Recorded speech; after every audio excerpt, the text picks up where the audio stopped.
Hello, welcome to Until Ministries. We're delighted that you're with us. Well, we are continuing in our series of looking at ordinary people in the Bible who made an extraordinary impact for the Lord in their lives. And this is an encouragement to all of us because we're ordinary people, and these people that we've been studying, we've been getting good feedback from our viewers.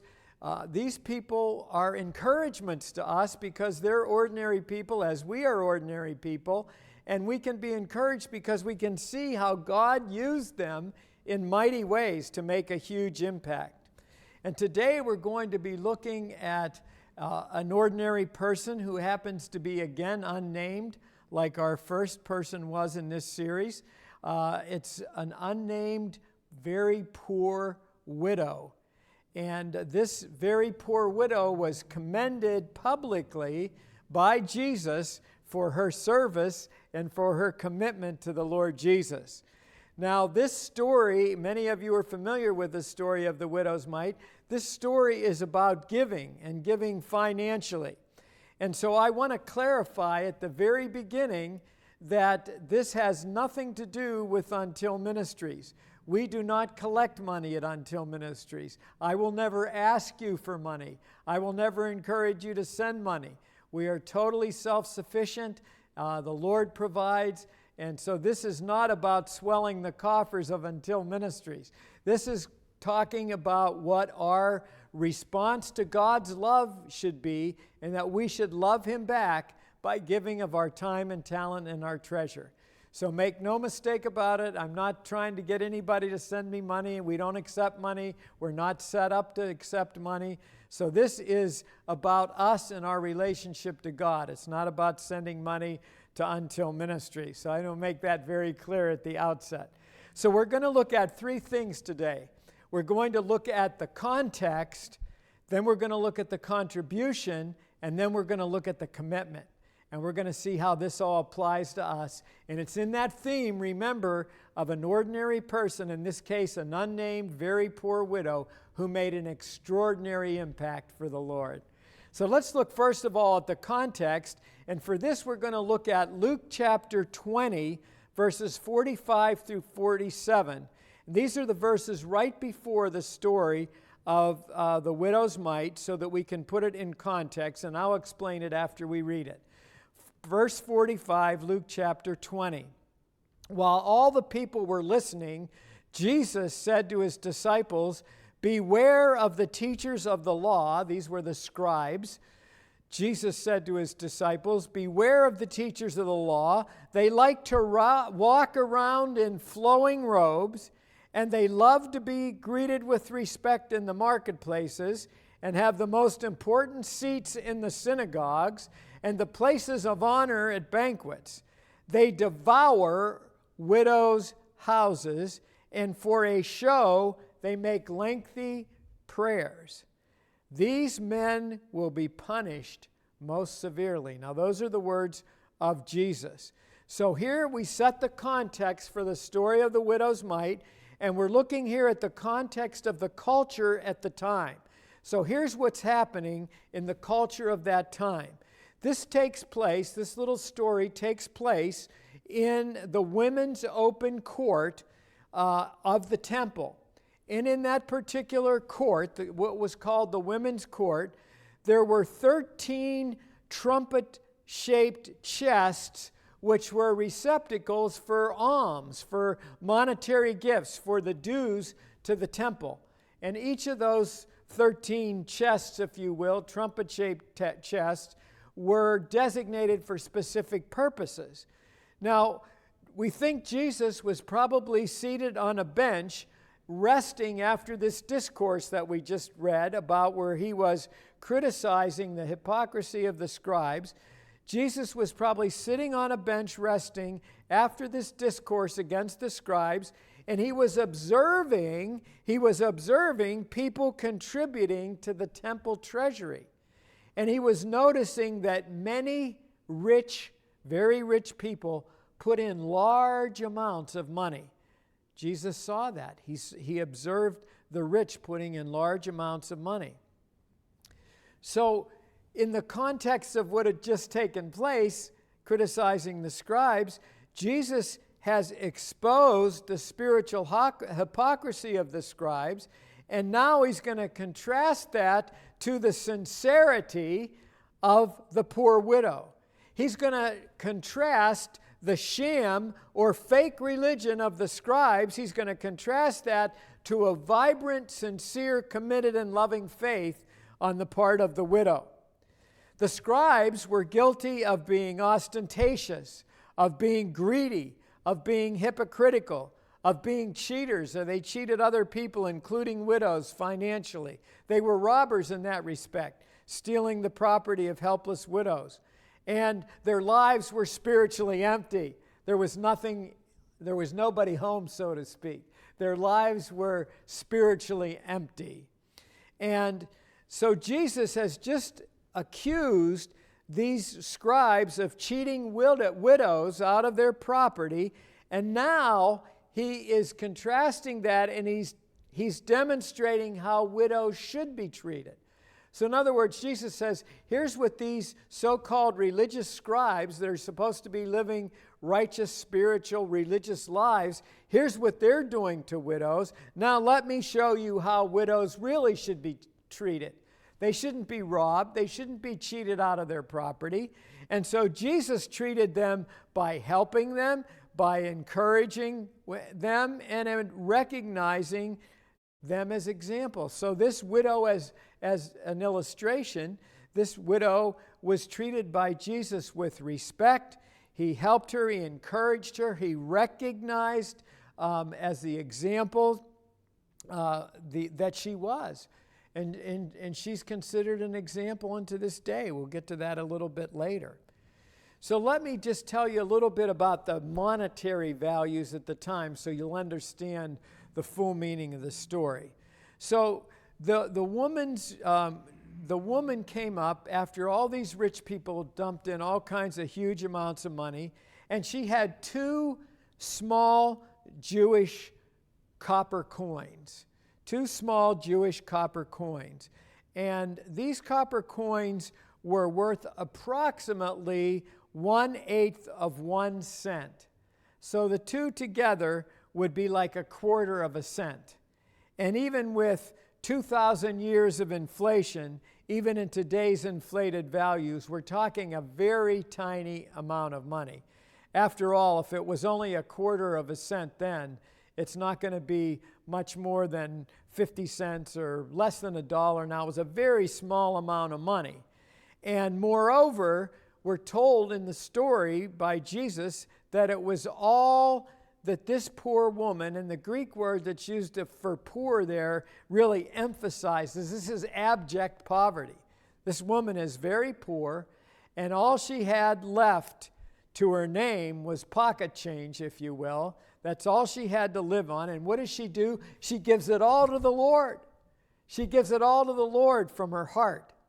So that's the context of the culture of the time and the topic at the time, namely what Jesus had just said, and the values of that time, just so you'll understand as we go into the story itself how this all fits together. And we'll make applications as we go along. So that's the context. Now we want to look at the contribution. Let's look at the contribution that the widow made. And for this, we'll look at Luke chapter 21, verses 1 and 2. It says, as Jesus looked up, he saw the rich putting their gifts into the temple treasury. Remember, we talked about that. He also saw a poor widow put in 2 very small copper coins. 2 very small copper coins. So let's look at the contribution itself. We've seen the contribution of the rich people. It was huge amounts of money. But the gift, the contribution by this poor widow, as far as the size of it was concerned, these 2 small gifts just worth a few cents, in the eyes of the world, her contribution was minuscule. Her contribution was tiny. Her contribution was insignificant. You wouldn't even count it. It was nothing. And so in the eyes of the world, this widow put in virtually nothing. But in the eyes of Jesus, her contribution was priceless. And Jesus even said it was greater than all the others combined. Can you imagine that? So here's Jesus saying, here's these 2 small copper coins, and guess what? The woman's 2 small copper coins was a greater contribution. It was a more significant gift to the Lord's work than all the other ones combined, all those great big rich gifts combined. Why would Jesus say that? Why would he say that? He said that her tiny gift was greater than all the others combined. Well, the reason was it was all she had. She gave everything she had. She didn't hold anything back. And that's all she had to live on. So let's look at the impact. We've looked at the size of her contribution. Let's look at the impact now of this contribution. It had an impact right then and there because the Gospel of Mark calls us, the parallel gospel tells us that Jesus summoned his disciples and he drew attention to what had just happened and he made it a teaching point. He stressed the significance to everyone that was listening, including his disciples. He made it a teaching point. He said, "Truly I say to you," which is what Jesus often said when he really wanted to emphasize something. He says, "Truly I say to you that this woman's gift was more than all the others combined." It was more than all the others combined. So it had a huge impact, and Jesus made it a teaching point. He made it clear that in God's eyes, her gift was more than all the others combined. And here, talking about the impact this makes, here 2,000 years later, we're still talking about this woman, this poor widow whose tiny gift is an inspiration to all of us. It's a challenge to all of us. It's the subject of many, many sermons across America and across the world, 2,000 and some years later. So here's this nameless poor widow, by all standards of the world, a very ordinary person, impoverished, unnamed, and guess what? She's making an impact over 2,000 years later because I and a bunch of other preachers across the world are using her as an example to challenge us, to reach into our hearts, to give to God's work with all our hearts. And so she has made a great impact. She's inspired people for over 2,000 years. How's that for an ordinary person making an extraordinary impact? That's the theme of our series. She brought here's the other thing of an impact nature. She brought a ray of brightness and encouragement to Jesus during some of his darkest hours. You see, not only did Jesus use this as a teaching point, but Jesus was touched in his heart. This was an encouragement to Jesus. This was a ray of brightness in the darkness. Remember, Jesus is getting close to the time where he's going to be crucified, where he's going to be betrayed and beaten and tortured and crucified. This was a dark time in his life, and here's a bright spot. And the bright spot is this woman who, this poor widow, who is used here not only to illustrate how we should give, but she's illustrated here as someone who lifted Jesus' spirits. What an honor, huh? What an honor to lift the Lord Jesus when he was in a time of darkness. Oh, that's such a beautiful thing if you think about it. And so she encouraged the Lord Jesus. She brought some brightness to him, some light to him in his darkest hours. Isn't that wonderful? So this woman made a huge impact, believe it or not.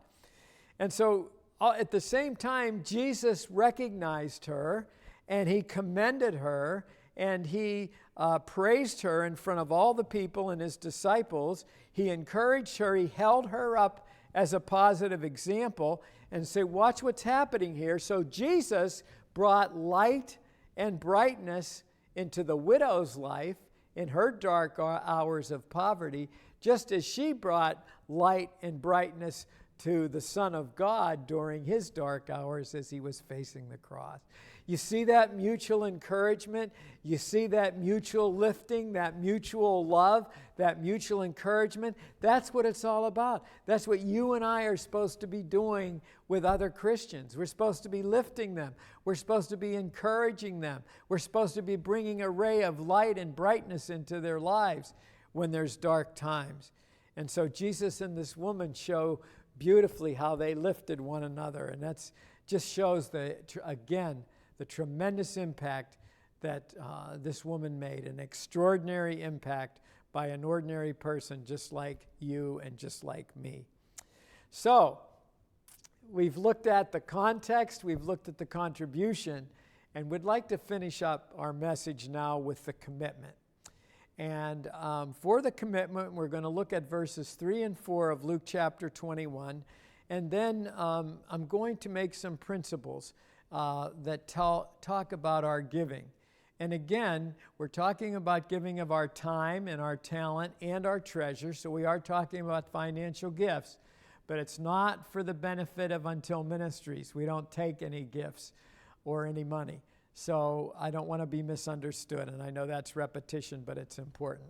So let's look at this commitment now, and we'll read verses 3 and 4 of Luke chapter 21. Here's what Jesus said. "Truly I tell you," he said, "this poor widow has put in more than all the others. All these people," meaning those rich people, "all these people gave their gifts out of their wealth, but she gave out of her poverty, and she put in everything that she had and everything that she had to live on." You see the principle Jesus is talking about? Sure, the rich people put in great big gifts, but they had plenty left over. They were giving out of their prosperity. They were giving out of their superfluity. They were giving out of prosperity and wealth. She was giving out of poverty, and she gave everything she had. She didn't hold anything back. And so Jesus is illustrating a principle here. So it's not really, as we look at ourselves, it's not really about how much we give. It's more about how much we hold back. It's not about so much what we give to the Lord. It's about how much we hold back for ourselves. So this poor, widowed, unnamed woman that we read about in Luke and Mark, she held back absolutely nothing. She gave it all to the Lord. You know why she gave it all to the Lord? Because the Lord gave everything for her. This was the same Lord that had given his life for people and very shortly would literally die for people, give his life on the cross, and rise again from the dead. And so she held nothing back. She gave it all to the Lord. Now think about it. She could have held one coin back, couldn't she? She only had 2 coins. She could have still made a very, very sacrificial gift if she had put in 1, right? She still would only have a tiny little 1/8 of a cent left. So why not hold back 1, you know? But she didn't. She gave it all. She put in both coins. She could have held back, and it still would have been a great sacrifice because she'd be given 50% of all she had, but she didn't. She gave it all. She made the great sacrifice. So what's the lesson and the challenge to you and me today in 2019? How does this relate to us? She exemplifies and she teaches us 2020 years later, she exemplifies and she teaches us total commitment. And that is one of the things we stress at Until Ministries is total commitment. It's all about Him. He should be first in our lives. It should be the supreme desire of our heart to please Him in all that we do. We should be living all out for Him. We should be putting the pedal to the metal. And she exemplifies and she teaches that total commitment. Sure, the rich gave large gifts, but they gave it out of abundance. They gave it out of their prosperity. She gave it out of her need. She gave it out of abject poverty. And we are to do likewise. In other words, We are to be giving according to how God has blessed us, and we should be giving sacrificially. Now, I want to go back here to some real basics that'll help you understand why we should give out of our need and why we should give sacrificially like this beautiful woman did. Let's look at this, the basis of this from Scripture. And I'm going to be very deliberate here because these are very important points and you need to understand them. Everything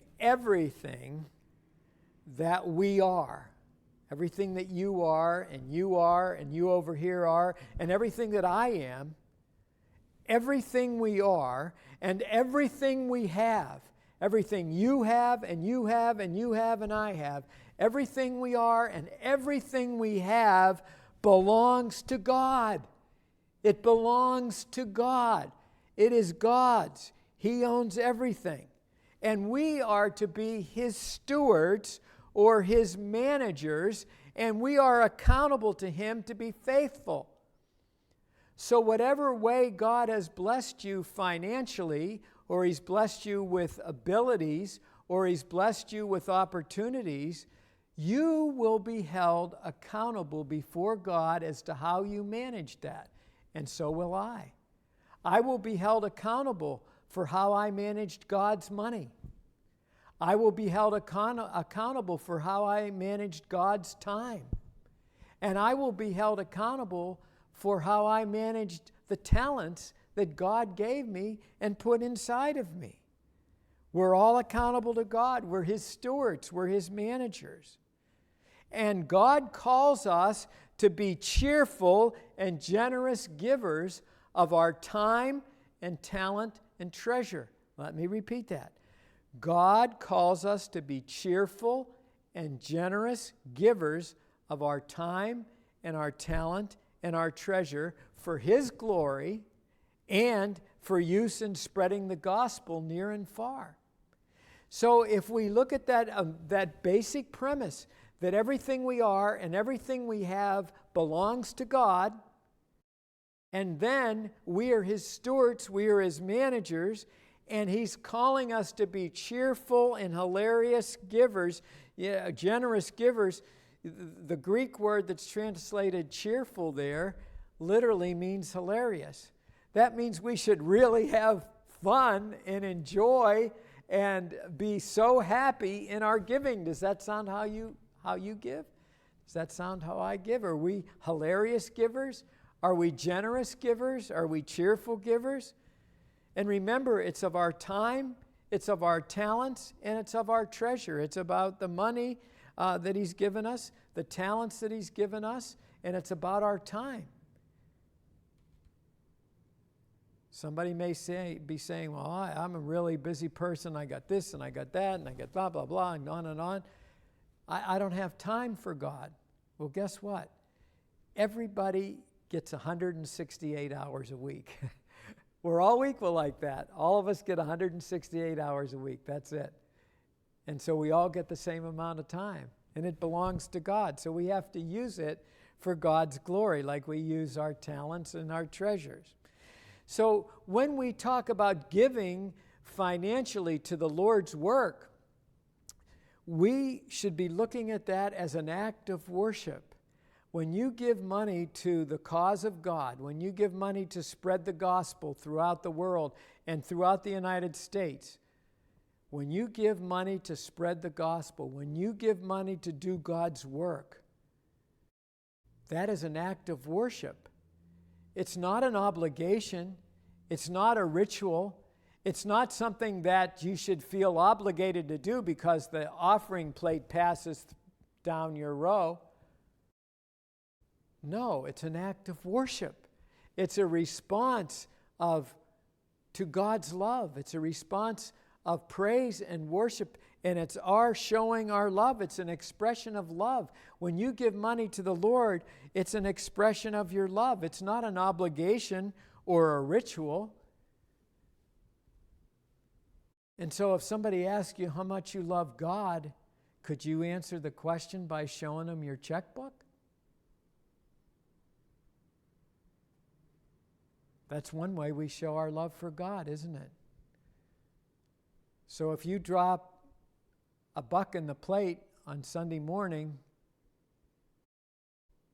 and you're spending $20 a week at Dunkin' Donuts, you got to ask yourself about your priorities. We should give to God generously. We should give to God cheerfully. We should give God everything. Everything belongs to God anyway. And because everything belongs to God, and because He gave everything for us, He died on the cross for your sin and yours and mine. Personally, He died for our sin. He gave everything to us, and He rose from the dead. And all He wants is our heart. He wants our heart, and if He has our heart, then He's going to have our time and our talent and our treasure. So you should be asking yourself, how much do I love God? Is it reflected in how I give of myself, my time, my talent, and yes, my treasure?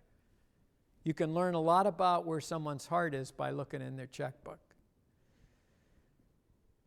So really, since everything belongs to God anyway, the question should not be, which is what most of us say, this is the question, it should not be this: how much of what is mine should I give to God? That's the question most people ask themselves. How much of what is mine should I give to God? When in reality, the question should be, how much of what is God's, because it is God's, how much of what is God's is it okay for me to keep back for myself? How much of what is already God's is it okay for me to keep back for myself? The widow in this story answered that question by saying nothing, and she put it all out there. She gave everything to the Lord. And you and I need to ask ourselves that question. Since it all belongs to God, and I'm His steward, and I'm His manager, how much of what is God's is it okay for me to keep back for myself? That's a totally different question, isn't it? So I'm encouraging you not to flood anybody's coffers. I'm encouraging you for your own blessing, for your own obedience, for your own depth in your Christian life. If you want more depth in your Christian life, and you want a closer relationship with God, then you have to not hold anything back. You have to put everything out there and say, Lord, it's yours anyway. You use it. You take it for your glory to spread the good news of Jesus Christ. Don't hold back on God. If you love Him with all your heart, you're going to be like the widow, and you're going to give generously, and you're going to give cheerfully, and you're going to give out of love, not out of obligation. And so we have learned a powerful lesson and received a mighty challenge from this nameless, very poor widow in the Gospels. God bless you. Thank you for watching.